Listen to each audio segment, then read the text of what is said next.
Nandito pala tayo guys sa 102 Isakaya dito sa taas ng Glorieta guys sa Japantown. Yes. So, ito yung order natin.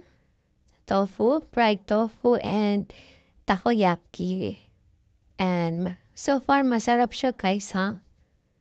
At itong drinks natin ay lemon siya. So, medyo alcohol talagang tirada natin ngayon guys.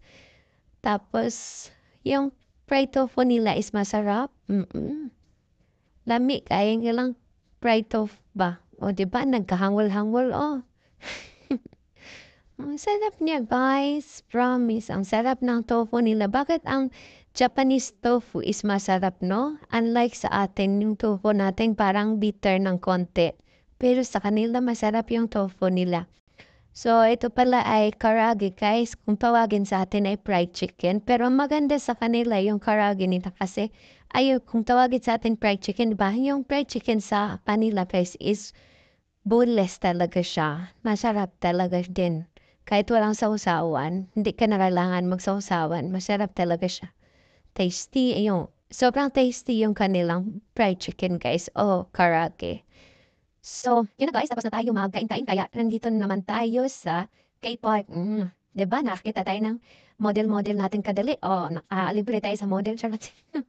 So ito guys, charot-charot na naman tayo dito. Nag-feeling din ako dito guys. Kaya sometimes din, mas maganda din mag-feeling-feeling. Pero bawa na ako kiyakiyan guys, kaya busog na kayo ko diha, banda ha. So naagyapon ta dire guys sa K-Park. Sa ano naman tayo sa Korean Town. Di ba? So, pag pupunta kayo dito guys is 2 town na yung mapupuntahan nyo. Korean Town and Japanese Town, Japan Town.